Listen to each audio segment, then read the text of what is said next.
Hi there, my name is Moray. Welcome to Moray's Muse, an anti-AI generated history channel with a really real host. My name is Moray. Welcome to our channel.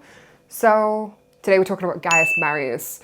Now, if you saw our last video about the Novus Homum, the new man, Gaius Marius, is briefly mentioned. I wanted to put a disclaimer. I'm going to Latin school this summer, and I've been studying classics for about a year now, and I realize I've been pronouncing some names wrong. My personal favorite, statesman, formerly I called him Cicero because of my Welsh accent that puts emphasis on vowels. His name is Cicero. So that's just a disclaimer if you watch any of our videos. I'm just a girl who's learning and trying to be engaged with classics. With that being said, let's talk about the other famous Novus Homum. It's the life of Gaius Marius. Gaius Marius, the fantastic military leader. And I really enjoy these kinds of biographies because it shows that even statesmen had so much prejudice directed towards them. You know, you think they're like hustling and bustling and like, you know what I mean? But no. In this video, we're gonna delve into the biography of Gaius Marius. And we'll talk about his Novus Homum status a little bit too, but I wanted to focus on creating a biography of him because most content talks about some of the statesmen that had huge prestige, and even though Gaius Marius was of not so humble origins, he came from a great family, he still had to work very, very hard. So let's get into it. Gaius Marius stands as one of the most paradoxical figures of the Roman time, not just Roman Republic. He's very, very famous. This was a man who saved Rome from existential threats. He ushered in institutional changes, and he kind of created the military-industrial complex, or a very early version of it. So before we discuss all that, let's talk about his early life. Gaius Marius is born in 157 BCE. And he lacked immediate patrician family. He was a classic Novus Homo. And his family were respectable but not aristocratic, so he got a lot of school. Like most of these videos we film, you can probably guess where he began his career. He was a military man. And he was an officer during the siege of Numantia, and he won a critical military tribune election, which showed that he was graced for a big career. In 119 BCE, he was plebeian tribune.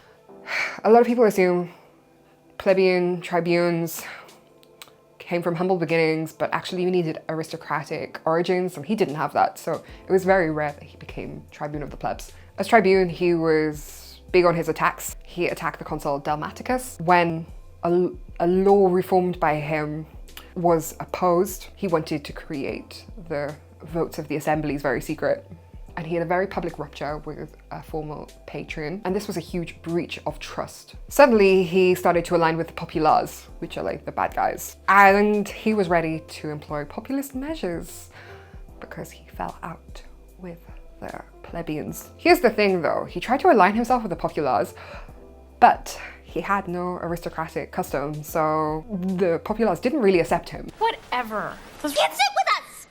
He struggled politically because of this. He did become an urban praetor in 115 BCE, and he barely secured acquittal on charges of corruption. He served successfully in further Spain, and Gaius Marius was a fan of guerrilla warfare. So unpredictable warfare, springing a surprise on. Upon his return, he marries the aunt of Julius Caesar, Julia. Then comes the Jugurthine War, and Gaius Marius, who has a bit of a chip on his shoulder, can finally address his anger. Time to challenge the Roman aristocracy had come. Close friend Numidicus gave him the task with prosecuting guerrilla warfare. Marius was excellent at it, so he'd know how to conquer it. Gaius Marius wanted to return to Rome, but Numidius was not so keen. And Numidius wanted Marius to stay, but Marius by this point wants to go home and seek consulship. So what does Marius do? Do you think he gives up? He stages a coup against Numidius, and he leverages the public frustration that the war is having. This maneuver gave him an opportunity for consulship in 107 BCE. Gaius Marius had shown dedication to circumvent traditional routes. Marius, though, fought for 2 years, and there was no coalition war. It's actually Sulla who did the diplomacy to end the Jugurthine War, which, I mean, if you... Did we do a video on Sulla? We must have. But yeah, the capture of Jugurtha by Sulla was triumphant, but Marius was not so keen, and Sulla and Marius were sworn enemies by this point. This conflict tore the Republic apart. Civil war basically began because of Sulla and Marius's rivalry. Now, there are many tribes trying to fight the Roman Republic, and the Cimbri and the Teutones, who were at war with Rome, had already invoked so many casualties. Before Marius got involved with the army, Roman armies were militia levies, and this meant, before Marius, that people saw being in the military as being civic and public duty. But Marius took aside the qualification needed to be in the army, which was owning property, and he started enrolling the poor. The Roman army went from professionals who owned property to soldiers who were poor and lacked independent means. Marius, understanding that the men would have no land to return to, would create this kind of early military-industrial complex. And these were called the Marian reforms. Not only this, the Marian reforms included changes to tactics, logistics, and equipment. And it wasn't just a set of reforms, it all happened gradually. A lot of scholars used to think that the Marian reforms were a sweeping set of reforms that changed the army. Instead, they were just small little changes that eventually completely changed it. Now, the Cimbrian War brought a lot of tragedy to Rome, and the Romans needed a proven commander. The Senate turned to Marius, and they set aside laws, the cursus honorum, and elected Marius. For the first time, Republicans had been set aside because they wanted a good candidate. Essentially, corruption was happening, pretty much. And the Germanic threat kept on getting bigger and bigger and bigger. And Marius was elected consul 5 times. Like, that's huge. Actually, he was elected consul 7 times in his lifetime, which is like a very big deal. Marius was excellent at strategy. The Germans moved very slowly throughout Gaul, and he pushed his recruits through hell. Like rigorous training, loaded marches, transforming them into highly disciplined men. Let's talk about the Battle of Aquae Sextiae. This was against the Teutons and the Ambrones. He positioned his military on a hill, and this meant that the enemy had to run up the hill to get them. Well, I mean, obviously they would have been exhausted, right? The Romans then charged downhill and got them. He was very clever. Defeated the remaining Cimbri, the Battle of Versailles, and the Roman state was saved from obliteration. Finally, when it came to 100 BCE, when his army had done his job, you know, they'd done a well job, Marius now had to give the army their promised land. But that meant he had to get into cahoots with tribunes that were not that friendly.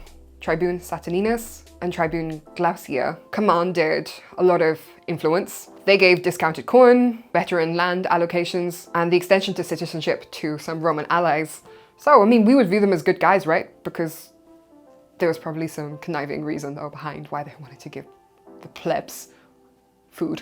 In 100 BCE, it was just like a lot of violence. Saturninus and Glaucia performed a coup. They seized the capital. Marius has to turn against them.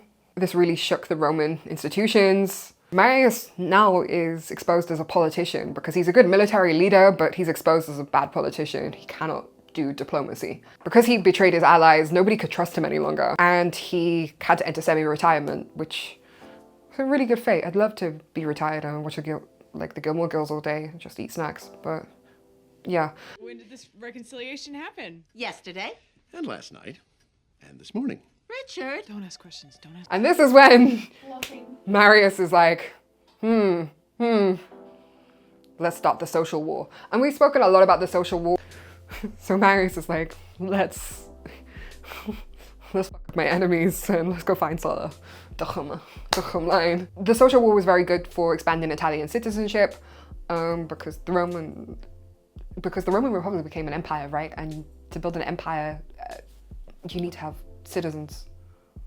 You need to have immigration. What made Marius stand out is that his troops were loyal to him throughout the social war. You know, you could build loyalty, and one thing we can say is that Marius did ride for his soldiers in the end, you know. Anyway, King Mithridates, by this point in 88 BCE, has instigated the death of 80,000 Roman citizens. Mithridates invaded Asia Minor, and the Senate, led by the Optimates, granted the command to Sulla. And because Marius had a bit of a sense of entitlement, this is the perfect time to really go against Sulla. His goal was to usurp Sulla, and he passed the Lex Sulpicia. And Marius is now commanding the war against King Mithridates. So Sulla, you know, we spoke about how he walked so Caesar could run.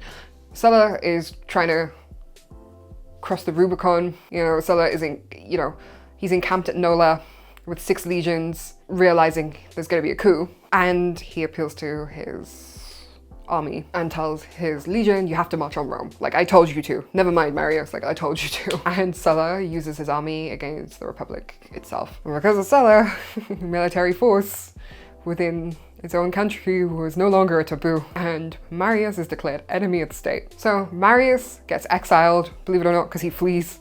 Then he returns to Italy, and he pairs up with the consul Cornelius Cinna, who opposed Sulla's arrangement. Cinna and Marius raise armies, and Marius and his supporters start a reign of terror, and they just go on a massacre.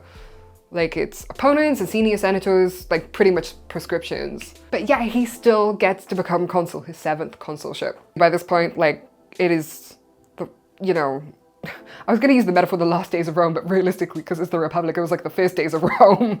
Like, you know, violence and prescription were normalized, and it was Marius's desperation that created the conditions for the violence that he created. Basically, then he's poisoned by unknown sources. And the Marian-Cinnan War would create an environment that, you know, we hear about the Marians, you know, the Marian and Sullan War, you know, even from Mark Antony, like, it basically created the empire. It was like a butterfly effect. Anyway, how we like to remember Marius is by his loyalty to his Roman army and how they stuck with him, and how he did push through reforms.